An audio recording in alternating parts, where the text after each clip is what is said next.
This is The Recap, a weekly reflection on the sermons of Fellowship Baptist Church in Mainville, Ohio, seeking to help you make Jesus essential in every aspect of your life. I'm your host, Ryan Land, and I'm here with the preacher of this week's sermon, Brent Wilson. Brent, welcome back. It's been a minute. 2 weeks, 2-week break. It feels longer, but... Well, really just a 1 week break, actually, I think. Because me and Darcy did one about my last sermon in James. I finished the book of James. But then we didn't do one last week. Exactly. So 2 weeks. So one. Oh, because we are 1 here. 1 week podcast, but 2 week break for me. Oh, yeah. I'm not counting the break for you. I'm counting the week. Count your own breaks. No, but welcome back. Any particular reason you've not been able to be on the podcast? Well, we were a little busy doing a little construction on our stage and building a massive LED wall. So, yeah. Yeah. But it's done. It's done. Praise the Lord. We premiered it, debuted it, I don't know. Showed it. Unveiled it on Sunday. So, yeah. Exciting stuff. Literally unveiled it. It used to be veiled by a curtain. Literally. Now, funny story about the curtain that Brent knows, but I'm just telling it to the listeners. That is Brent was gone for a little bit, and I was up on the lift, like taking the curtain down, and I texted Brent and Nathan and Josh, and I was like, "Hey, are we like 100% certain we're ready to show the stage next Sunday?" It was like a Wednesday or something. And then I was like, and I probably should have sent this text 15 minutes ago. And they're like, why? And I was like, well, I've already am like taking the curtain down from the, so I really hope we're committed. And we were, luckily. So that was just funny. I was like, I don't even know how you would have put it. I couldn't have put it back up by myself. It was so heavy. It was so heavy. But yeah, it's done. New stage. Looks great. And so now that means we're back on the recap. We're back. Back to normal weeks. Normal weeks. Yeah, in the office, all that good stuff. So, Brent, my question for you is, so we started a sermon series in Revelation. So we talked about the letter to Ephesus last week, and then this week, the letter to Smyrna. But before we start, it's a general revelation question, not about general revelation. But yeah, you got there. But what is your favorite, if you could live in any, like, because we have all these post-apocalyptic things now, right? It's like very popular. Yeah.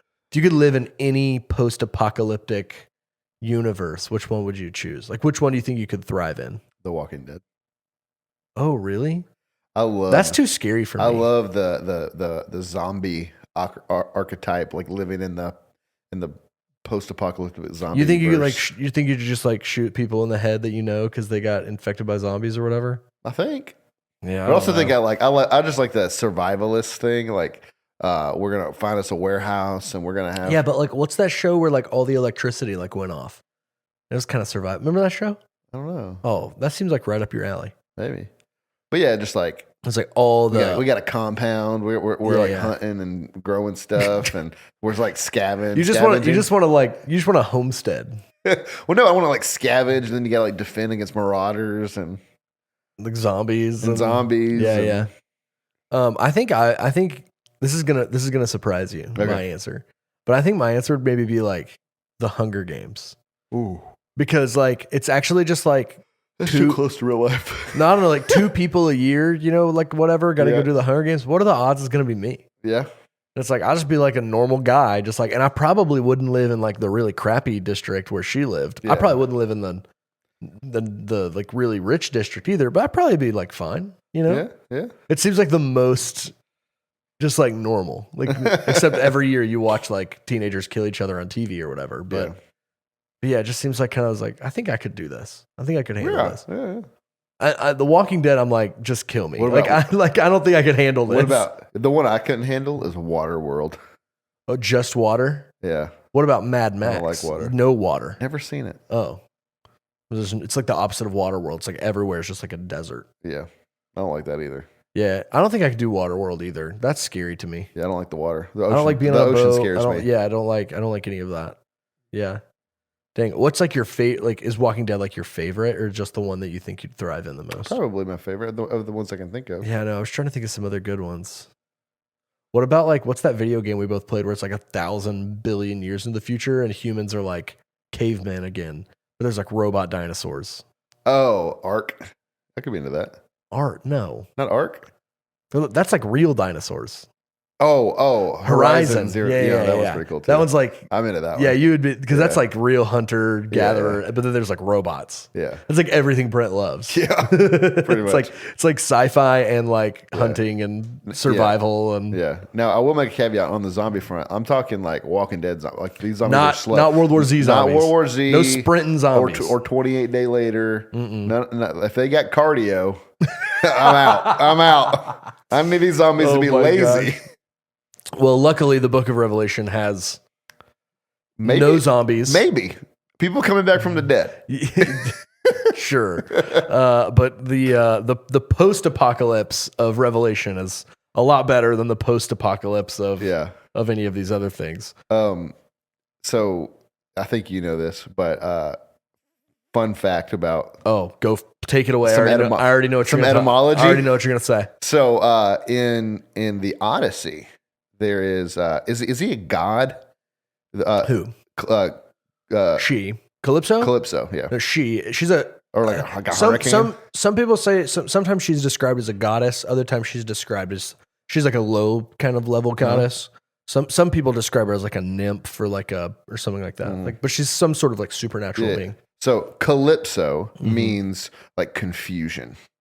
Right? Or hiding. Like hiding, like concealing. So Odysseus lands on her island and she like keeps him there and doesn't let anyone. She's hiding him there. So it's like, so hidden. And then if you put the A in front of it, makes it the Apo. The opposite. Apo. It's APO. Apo in Greek. I'm thinking of A like in English. In English, So it's Apo, the same thing, right? Yeah. In English we do A, in Greek they do APO. So Apo makes it apocalypse, which is to reveal, which is how we get revelation. No, which is So how we get apocalypse just means a revealing, or which is how we get to revelation. Yeah, the book of to reveal the revelation, the singular. Yeah, John the Revelator. I'm on a Revelator. I'm the Revelator. I'm on a crusade of two things about books of the Bible. To not say like Psalms 2 or Psalms 3, right? Okay, like Psalm 3, Psalm 4, and then to say Revelation and not Revelations. It drives me. It drives me actually insane when you watch movies or anything and they say Revelations. I'm automatically I'm like, these people don't know what they're talking about. Yep. It's just like red flag in my mind. I'm like, I can't believe anything they have to say because they say Revelations. Yep. What? Yep. That's how it makes me feel.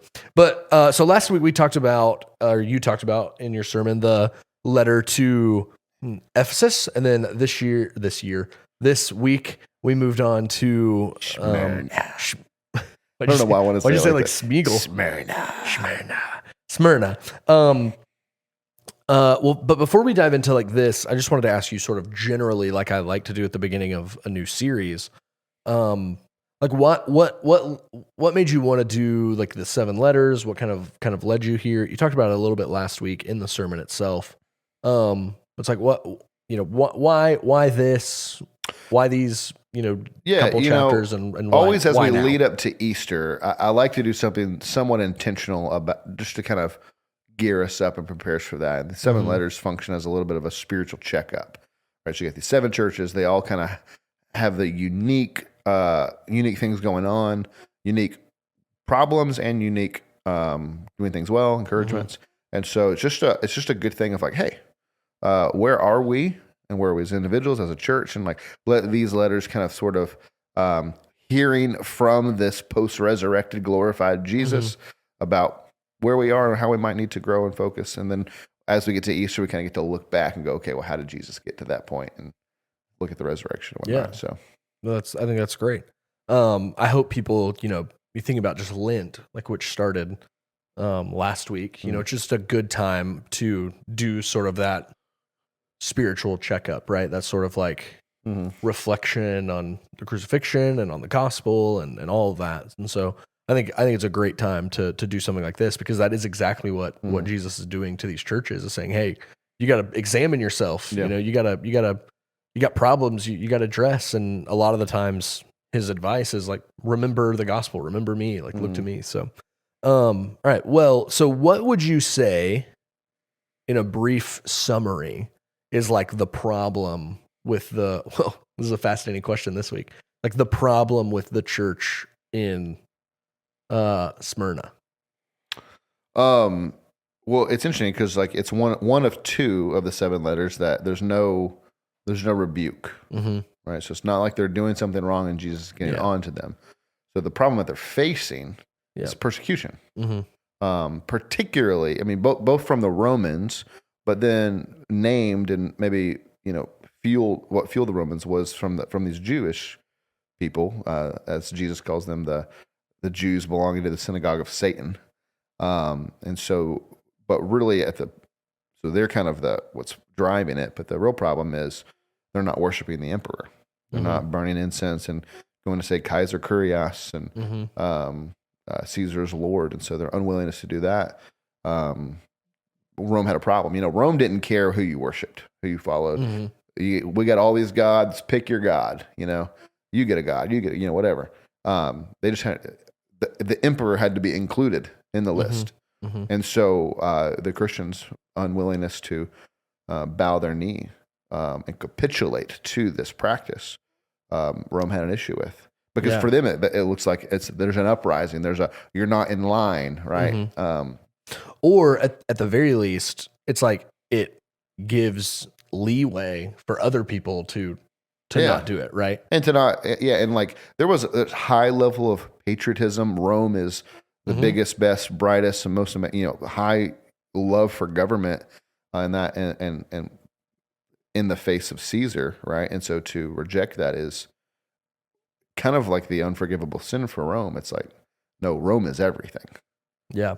And to go against that is a big problem. Yeah. There are even some like letters that exist between, I don't remember which emperor it is, but he essentially is like, sends this dude out to sort of like test the waters of like the Christians, and the guy pretty much writes him back and says, yeah, none of them well, not none of them, obviously some of them would just burn the incense and say this is no big deal or whatever, and sort of capitulate in that way, but he would say like, yeah, some of them just won't do it. And so what do we do? And the emperor like sends back this like super lazy response that's sort of like, yeah, you don't really have to like seek them out, right? But if they don't do it, kill them. It's like, whoa! It's like that took like a crazy jump. It's like, hey, it's like not really. At one hand, it's like not really a big deal. Like, hey, don't like go after them, right? Don't like seek them out. But if they don't do it, just kill them. It's like crazy like dichotomy. And I don't remember when around that was or what emperor that was. But yeah, it's like we have historical documentation of people talking about this problem, both from the Roman side and from the Christian side. It's funny just thinking about it historically, like how Rome didn't have a category. They didn't understand this movement. One of the other evidences of that is how they thought they were cannibals. Because and that they were incestuous. Yeah, because they talked about brother and sister, and then they talked about eating. Oh yeah, eating Christ, and very popular, drinking his blood. Yeah, very popular like criticism of Christianity. Then was like they were cannibals and marrying their sisters and brothers and stuff. It's like super popular. And like one of the main critiques of Christianity, like in the early 1st and 2nd century, were those two things. And so and you talked about this in your sermon about how there also was this understanding that it was just like a Jewish sort of like sect, which I think is interesting. And I didn't know what you'd mentioned about how it's like the Jews had this, like, all right, y'all don't have to. We get it. We want to respect y'all's, one God sort of thing, and so to keep y'all happy, you don't have to do the emperor thing. And so at first the Christians were kind of just like rolled into that, and then when the Jews were like, they're not with us, the Romans were like, oh, okay, well then you got to start doing the incense. I didn't know that, and that's fascinating. And so I think persecution is the main sort of idea that's coming out of this letter. It's really where like you mentioned, like the other churches are getting rebukes. This is just like a warning from Jesus and almost like an encouragement. Yeah. Yeah. Like this is going to happen. It's like, but you got it. Yeah. We'll kind of unpack. So, just going through your points. The first thing that you brought out of this text was that Jesus is Lord alone, right? So why is that important? Why is that a key to understanding this text? It's important because it's what causes the problem. Yeah. You know, on the one hand, it's what causes the problem because they won't they won't say Caesar is Lord. In another sense, it's important because it is the foundation of the Christian life. And it's what we base everything off. And you're not going to be able to endure persecution when it comes if your foundation isn't Jesus is Lord. You know, he starts off the letter, I think, like he's the first and the last, the beginning and the end, right? And if you don't think that, if you have a low view of Jesus, I'm not dying for him. Yeah, but if you have a high view of Jesus, like he's the ultimate supreme authority, and then, you know, who has life in his hands, then yeah, I can die for him. So yeah, we think of that in like a more, this is really hard for us, I think, to think about in America, where we're like not persecuted really that much. Yeah. And you think about like in China, where they're, you know, or North Korea, even to a greater degree, like where they're taught like the leader is like almost infallible. Yeah. Right. Or the government is unquestionable. Right. And so I think there is a temptation when you're in that culture, and it's so hard for us to imagine this. That's like, you're a Christian, you're like, hey, Jesus is great. I really like Jesus, but the government's also really great. And so it's like, I want to, like, I've been taught my whole life that Xi Jinping or Kim Jong-un or whoever is like infallible, the great leader, the great, you know, whatever provider. And it's like, I want to honor both of them. And we don't think like that. Like, we don't think in those categories. Like, we actually just kind of swim in this water of like, yeah, all politicians are kind of crappy. Like, they just suck. And so like, we don't have that temptation. But I do think thinking about that in a modern context of like, there is like a tension for a lot of people, or a lot of Christians around the world. Like, how do I honor Jesus as the lone authority, the sole authority in my life? I think we have it in this country. Maybe sometimes there might be a politician that arises for particular people, like this guy, he's going to fix everything. But more than that, I think it's just America itself. Oh yeah. Sometimes we have like this. Was it American exceptionalism? Is that they talk about like America is this? It's different than everywhere else, and in some senses it is. But that we put it up on this pedestal, and we almost have a worship of America. Yeah. I'm studying for this next week's sermon, and in my commentary, the guy makes a note and he says, you know, if you are more emotionally moved by singing America the Beautiful, even in a church service, than you are singing Amazing Grace, there's a problem. Yeah.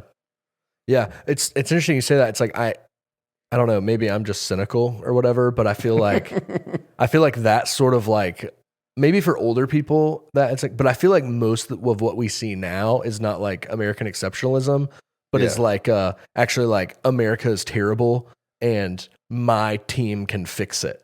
You know, and so it's like, I feel like more so now. No, it definitely is a generational thing. The identity is less found in the citizenship and more found in the like the political party or even like the social sort of like movement, right? I don't even want to, you know, but to like keep it to party. But it's like, you know, people who are like, man, I love Jesus. I want to honor Jesus. Like, but all my friends like are wanting to go to the Pride Parade or whatever. You know, it's like, are you going to go to the Pride Parade, or it's like, or can you honor Jesus alone? And so it's like, I think we all have those sort of temptations and challenges to like, what else am I giving authority to that's not Jesus, right? And then ultimately what you're saying is I'm putting my faith in that thing to better the world, to better myself, like whatever. And I think what Jesus is saying here is like, hey, all that can go away in an instant. Yeah. And it's just I'm gonna be here. Yeah. So then you know, you establish that, right? That Jesus is Lord alone. and then move into sort of the persecution. And you said like Jesus is Lord alone, but then also you never suffer alone, and that Jesus knows your suffering. And you kind of brought these three ways that Jesus understands or knows our suffering. But just generally, like without getting into those subpoints, was there anything you'd want to bring out about that point, particularly just that about never suffering alone as it relates to them in Smyrna or as it relates to us? Yeah, I mean, I don't know how people think about Jesus when they're going through suffering. I don't know if they think he's absent or doesn't care. But I think in this point, it's whatever thing you're thinking, it's not true. Like he isn't absent; he's there. Mm-hmm. I think we maybe forget sometimes the omnipresence of Jesus. Mm-hmm. Like we think that, oh well, no, he's just kind of one dude and he's kind of in one spot. It's like no, he's everywhere. And so he's with you. He knows intimately. I think about when I pray sometimes, and I feel like I'm updating God, like giving him all the details. That was so funny. He don't need it. He knows them all, and so we can kind of. I mean, you can do that, but it's not like if you forget a detail, Jesus isn't going to have enough information to know how to respond. But I think for me, the biggest point in that is that Jesus himself has entered our suffering. He knows what it's like to walk in our shoes and to walk through the things that we've experienced. And so he isn't the sort of friend that when he's comforting you, isn't able to say, I know what you're feeling. Mm-hmm. He is able to say, I know exactly how you feel. I've been there. And so I just think that's helpful. Yeah. So like this idea of like Jesus personally knows our suffering, right? Yeah. That was your first sub point. What did you mean by that? Expound on that a little bit. Like Jesus personally knows like your suffering. Well, so in the incarnation, he knows what it's like to be betrayed by a friend. He knows what it's like to not be believed. He knows what it's like to get sick. He knows what it's like to suffer and to hurt. I think you mentioned in your sermon like lose a family member. Right? Yeah, he knows what like to lose a loved one. Knows what it's like to be exhausted, like overwhelmed, stressed. Like think about the Garden of Gethsemane. I can't ever say it right. Gethsemane. Knows all of those things. So yeah, like he's been there. Like he's walking in our shoes. I often think about this in terms of like I think we do this too in the terms of like Jesus as being tempted, right? It's like but he doesn't really get it because he's God, you know. And I think we can be tempted. I think we can think that way about Jesus, like suffering. It's like but he doesn't really understand, like because he's God. Yeah. What would you say to someone that would say that? Like if you're counseling them. And I would say they're misunderstanding the doctrine of the humanity of Christ, that Jesus is fully human. And I think The Chosen is particularly helpful in this, because when you watch The Chosen, you really see the humanity of Jesus on display. You see him laughing and joking, and but you see him worried. You know, when you read the gospel accounts, you're always seeing him go off and pray.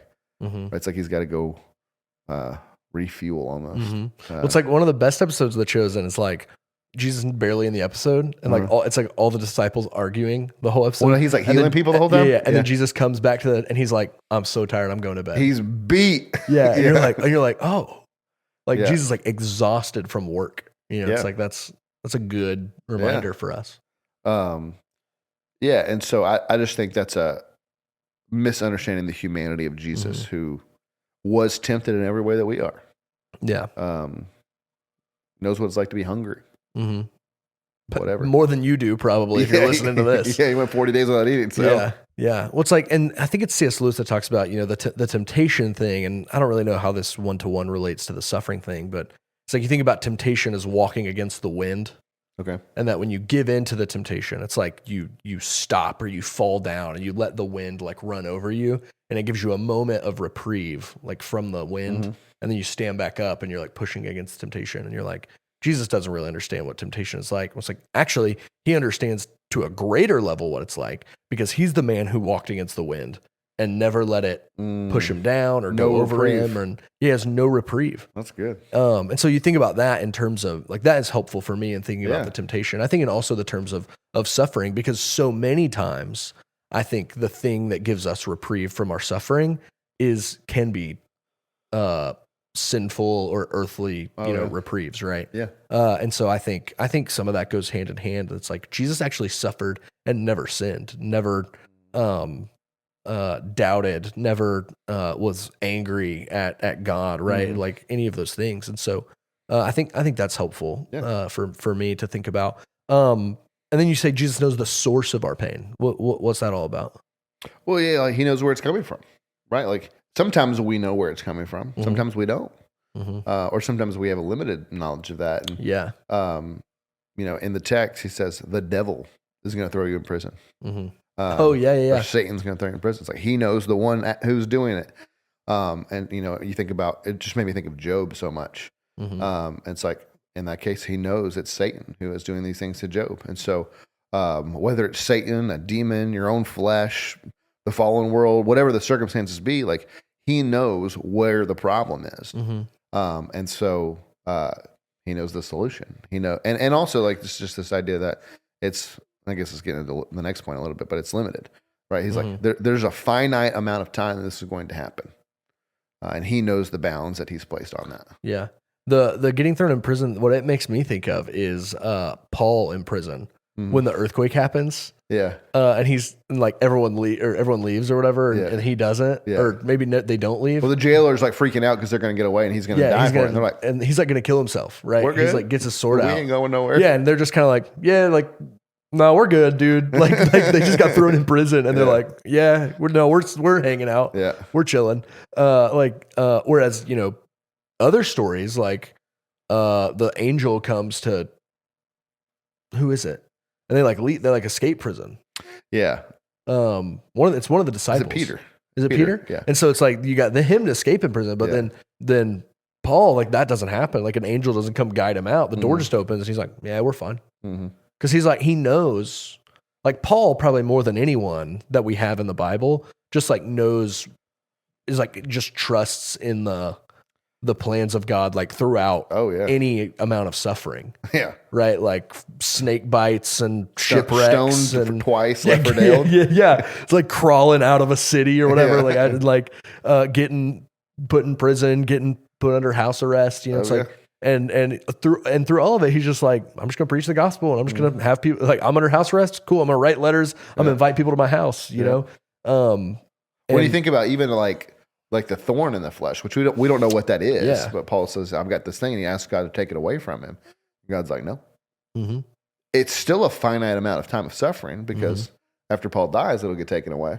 Yeah. But God's like, no, you're going to endure this. Yeah.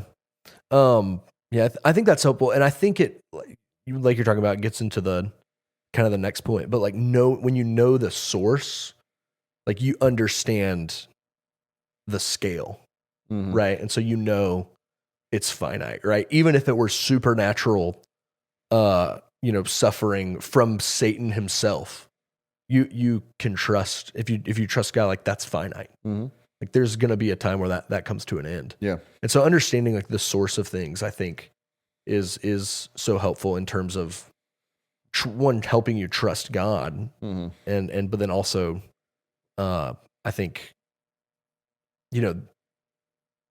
why is God allowing this to happen to me? Why is God? It's like he's in control of it, right? Yeah, he's sovereign over it, and so he's allowing it. So when you know the source and that it's finite, right? It's easier to get to a place of like, I can trust God in this. I can see that potentially some good will come out of this or whatever, because this is not forever. Yeah.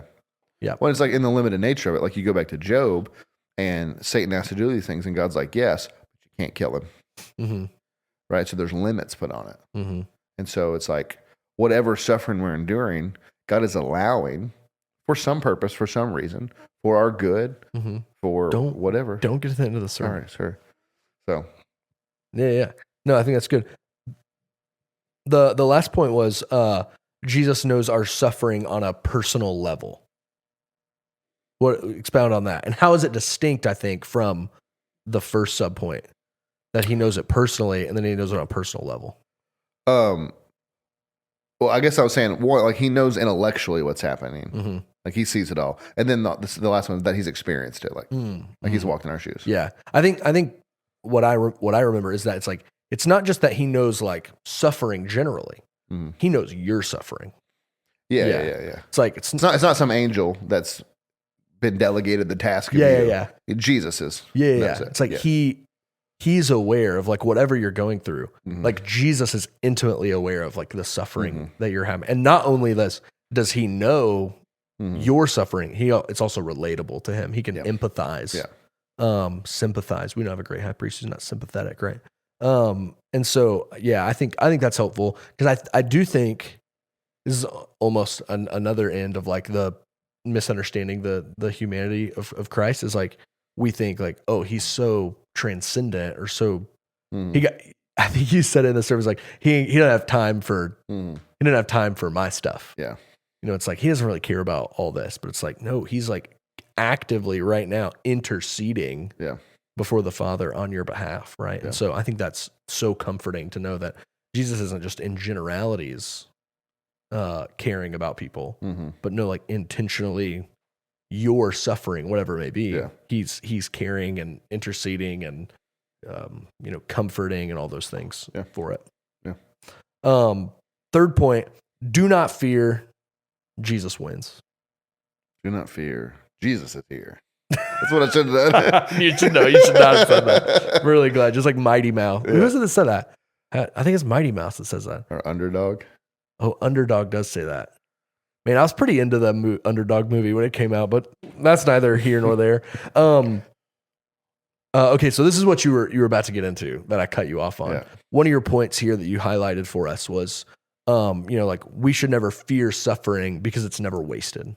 Right. So why is that good news? Why is that encouraging? How does that relate to the people in Smyrna? I talked about that song we sing, Canvas in the Clay.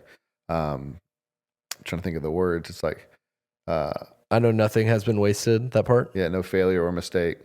You're an artist and a potter. Canvas in the clay. Yeah. So it's like, whether it's our suffering, our failures, whatever negative things in our life, there's a verse I think it's in 1 Corinthians maybe, where he says we are more than conquerors, right? From him who loved. It was in Romans, and the idea is that a conqueror, he just wins.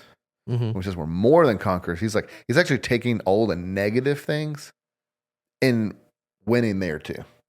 And so he takes every broken, every bad, every suffering, every persecution, everything in your life, and is, instead of letting the devil use it for to hurt us, it actually ends up hurting us somewhat, but then gets turned into good.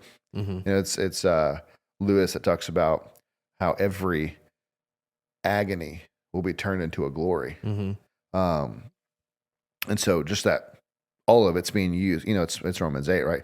All things work together for good. And so God is using all of these things to forge you into something. I think about a forge, right? Like when you go to make a sword or whatever. Think about the last time you went to make a sword. And think about the forge. I want to make a sword. Dude, me too. It'd be so fun. But it's Men's grow night.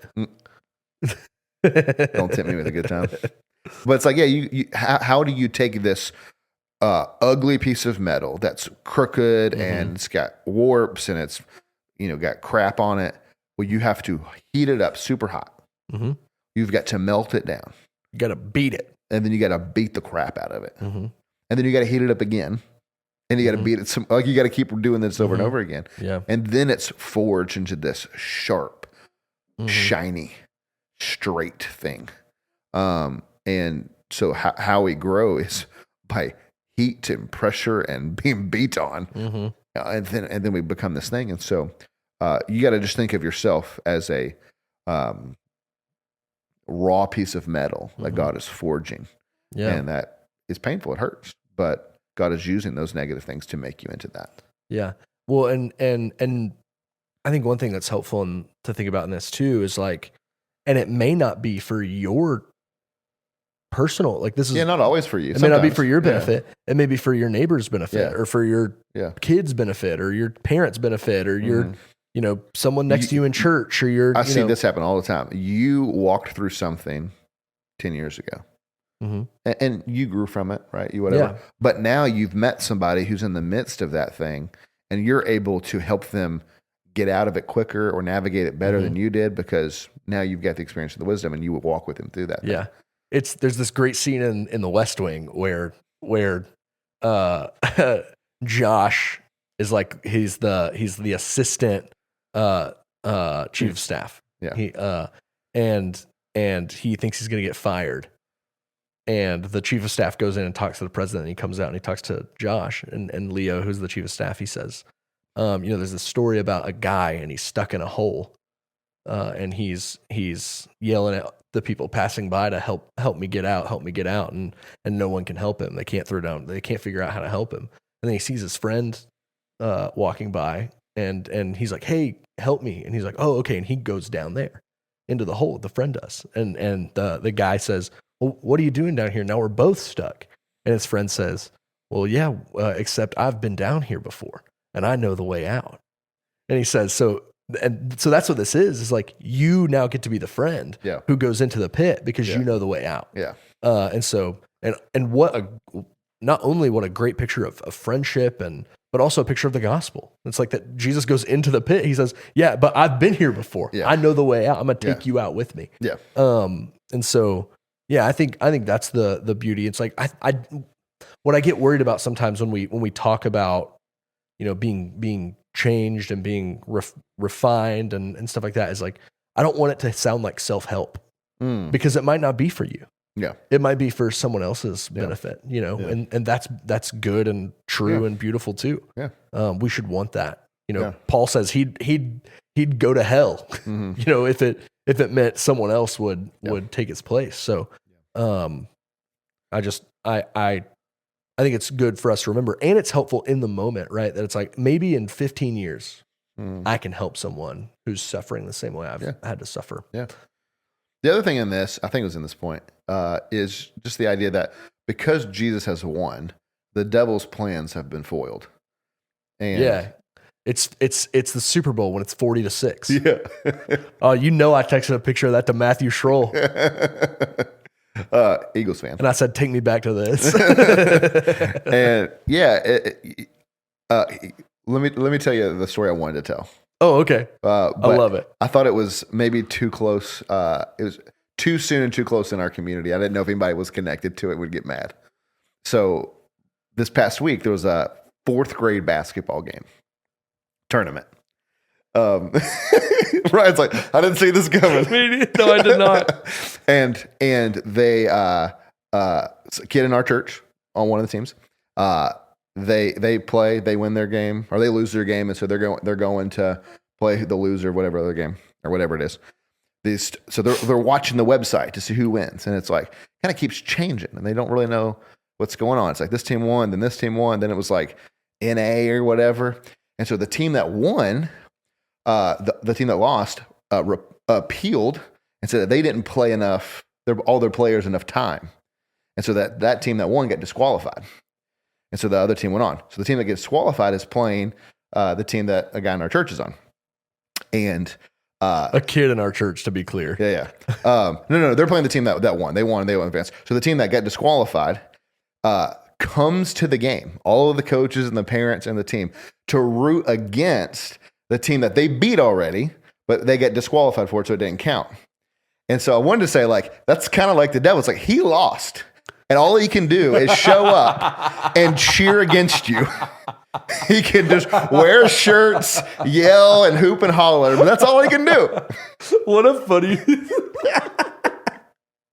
What a hilarious picture of the devil as just like the most sore like loser in the world. Just like standing on the sideline, just like, "Boo! You guys stink." It's like, what are you doing? You lost, bro. Yeah. Go home. Yeah. Go take a nap. This is 4th grade basketball. It was a big deal. That is so funny, dude. I did not hear about that. Yeah. It's like in the news, or did you know about it from the person? I know about it from the parents. Oh, okay. Yeah. Bro, that's so funny. and a hilarious image of the devil being just like a ticked off, disqualified parent I didn't of a want to fourth grade basketball team. I just pictured someone coming up to me after church, like, That was on my my kid. team. That my nephew and is on they that cheated. team. Well, leave a comment if your nephew was on the team that cheated.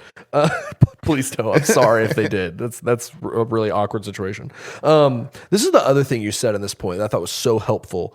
Was that because Satan has lost, Jesus has won, that faith doesn't mean like be stronger, shoulder the burden. It just means lean on Jesus harder. Yeah. And I think like that was like my favorite, like if you could summarize that letter to Smyrna, I was like, this is, I think, the heart of what Jesus is getting at. Yeah. No, I think so. I actually had somebody text me afterward that's like, hey man, we're going through X and such. And it was that line that was like, that's what I needed. Mm-hmm. I've been trying to stand stronger. Yeah. Going through this suffering that we're going through.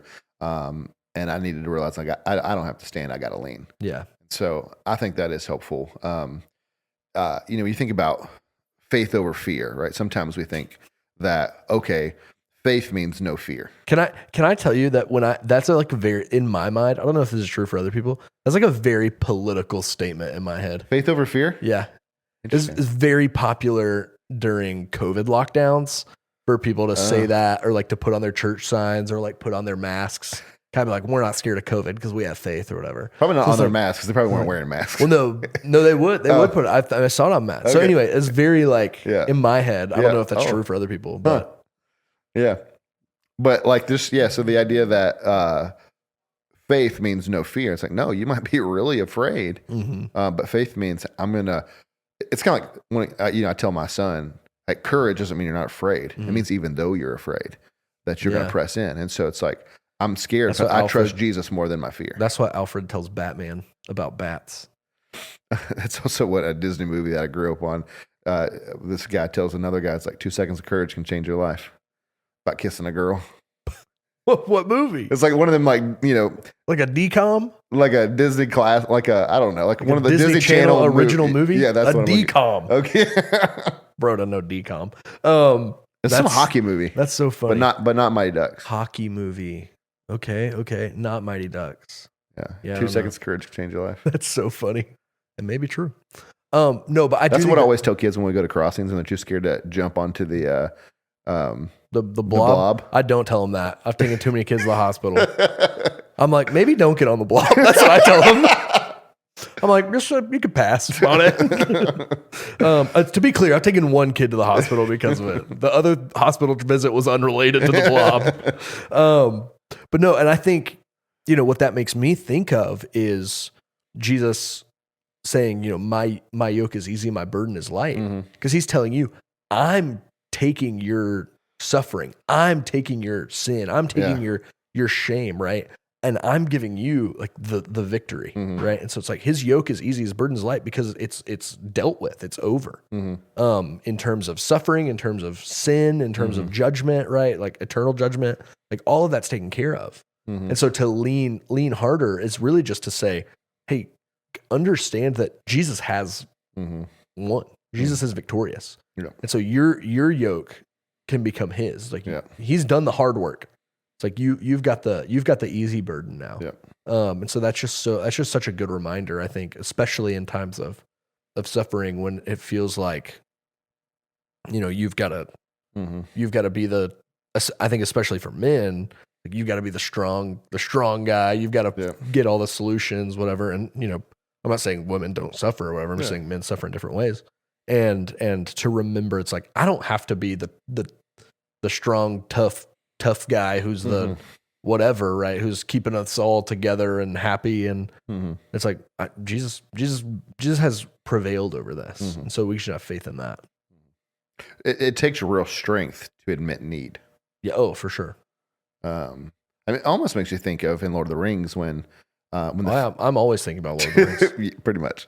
But when the fellowship is broken up at the end of the first movie and, what's the main guy's name? The main guy, Frodo? Frodo. He like wants to go off by himself. Oh yeah. Right.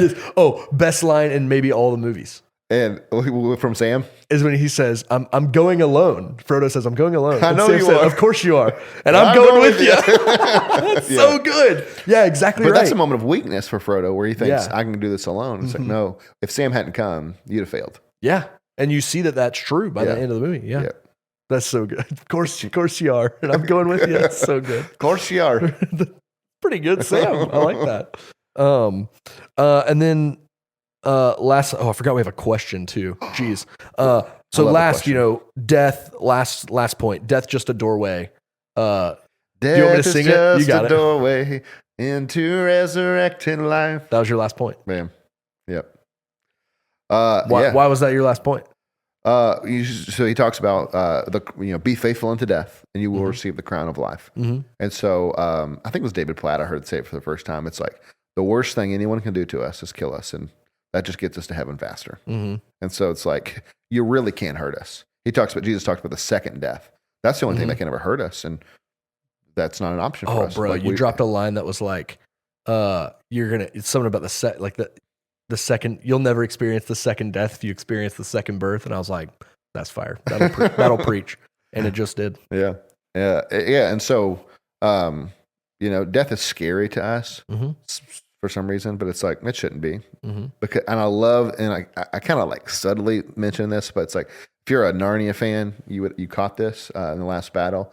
It ends. You literally said, this is in Narnia, the last battle. That's what I talked about further up and further in. Oh. But when I said that, the end of our life is just the first chapter, the first page, the first sentence. That's what Lewis says. He's like, now all of these books, all 7 books of Narnia are over. It's like, but really, it was just the introduction of the first line at the first page, and now chapter 1 is really beginning. And that's true. It's like we're going to live forever.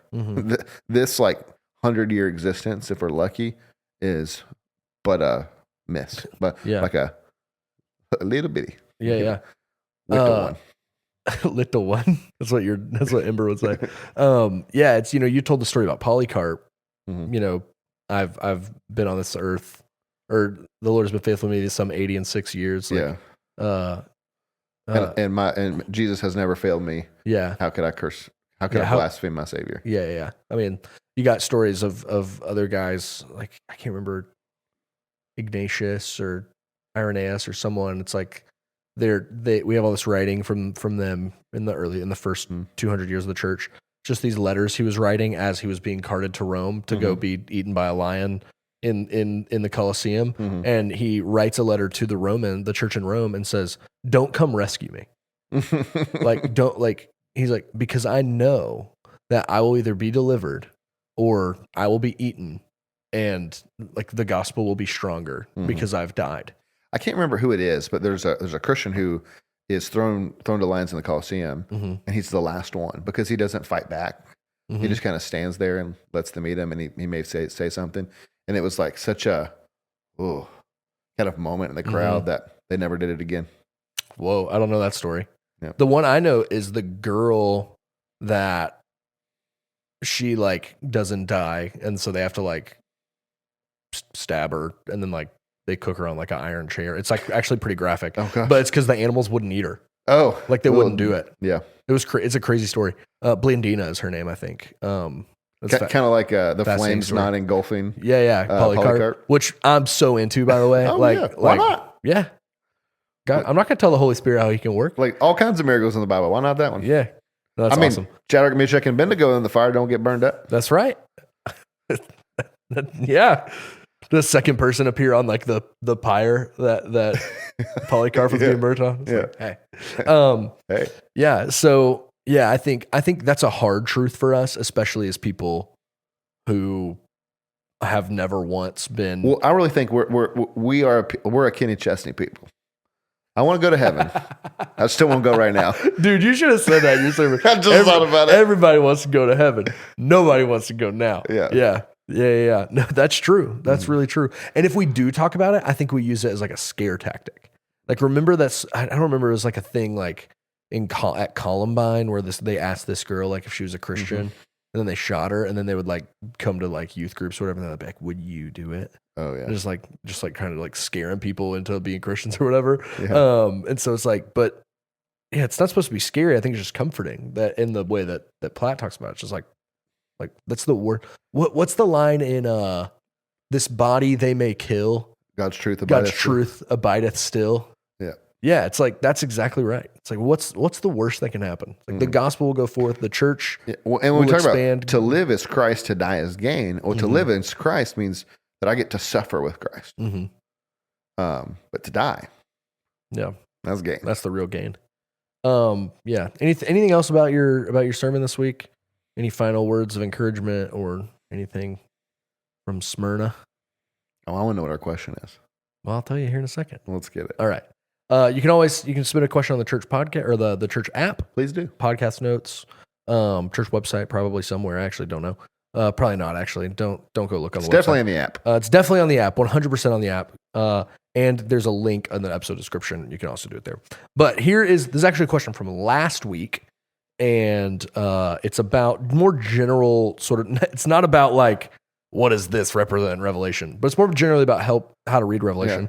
Yeah. This person writes in and asks, how do we wade through the symbolism best in Revelation? For example, from the reading the first Sunday, it includes parts about the 7 golden lampstands. So how do we read and wade through and interpret all the symbolism that's going on? There's not an easy answer. Take it away. Not an easy answer, obviously, because people have been arguing about this for 2,000 years. And there's a reason there are 4 major positions that really disagree with one another. There are some things that are very clearly metaphors or allusions or imagery. Yeah, really the disagreements come down to like, is it actually a metaphor or not? Yeah. But like the 7 golden lampstands, I think pretty much everyone agrees. Because I think he says these are the 7 churches of God or whatever, right? Yeah. And so it's like, so like I think that's a helpful way to think about it, right? Yeah. And say, okay, here's a symbol, a golden lampstand. Well, the first thing you got to do is, okay, is he actually talking about a golden lampstand? Okay, no. Then what is he talking about from the text, right? Yeah. You go back to the text and you look at what in the text would suggest what this is. Yeah. And so the lampstand has a very clear answer, like in Revelation 1. It's like to the churches, and it literally may even just say to the 7 churches, the golden lampstands. Like it may even it's a very clear correlation. But then you have other symbols in Revelation that there's like zero context for what it is, right? Yeah. And so it's like you've got to go. So then the question you ask is why? So the golden lampstand, why is the lampstand the symbol? Well, it's because they're the light of the world. Light to the world. Yeah. And so, and later, because Jesus can talk about snuffing them out, right? If they don't change. So then if you're like, okay, I don't have a 1-to-1 on what this imagery is, like, why might John have picked this, or why might God have shown him this? And that helps you get to let me give 2 more examples. So next week, we're going to talk about Jesus. It says, like, I'm going to like slay you with this sword. I'm going to pull a sword out of my mouth, a double-edged sword. Out of his mouth? Yeah. Like a sword swallower. And so it's in like Aladdin. You could think this is a literal sword, but we actually have, you go, oh, that makes me think of Hebrews 4:12 or whatever it is, that the word of God is sharper than any 2-edged sword, dividing bone and marrow, soul and spirit. Oh, this is a double-edged sword coming out of Jesus' mouth. This is the word of God. Yeah. Right? And so it's imaging that. So it's like, okay, that's pretty clearly that. But then where it gets complicated is like you get to something like the 144,000. Yeah, this is like something that could be literal. Yeah. So it's like, could be metaphorical. So 12,000 that's really hard. Jews from every tribe. You go into 144,000. Is that a literal number? What? And it's like, to me, it seems very figurative. It's like, because it's like, how are you going to get exactly 12,000 from every tribe, particularly in a time where Jews aren't like very. Like we're all interbred and whatnot. Yeah, they don't know what tribe they're. Yeah. Most people don't know what tribe they come from anyway. So to me, it feels like, oh, this is like completion. It's like the complete fullness of the people of God at this point. But other people disagree. They think, no, it's literal. And it just has to do with a lot about how you interpret some of the Old Testament, how you think about Israel and the church. And so there are really a lot of questions you have to answer before you get to Revelation that are going to determine how you interpret Revelation. Yep, for sure. Also, if it's like a flying monster, it's an Apache helicopter. That's the other thing. Yeah. That's the other wisdom I'll give you. Yeah, so I actually think Brent and I have talked about this. I think at the end of this sermon series, we're gonna do like a special. We're gonna do like a primer. We're gonna do like a special episode about interpreting Revelation, reading like the whole book, like how to read the whole book. Maybe some of our agreements or disagreements on the book of Revelation. So I wonder if we disagree much. It'll be way more fun if we do. But so if you're itching for some of that, I think at the end of the seven letters, we'll do kind of a special episode talking about Revelation more generally. Maybe we'll have a flannel chart. Oh, dude, a flannel graph, that'd be awesome. We'll have graphics on the screen. Be like, okay, now here is all the millennial positions. No, I'm just kidding. Any final words about Revelation week 2? Nope. No? Well, thanks for joining us for the recap. We hope this conversation has encouraged you to keep striving to make Jesus essential in every aspect of your life. If you aren't part of our church family, we'd love to meet you on a Sunday morning. We gather for worship at 10:30 a.m.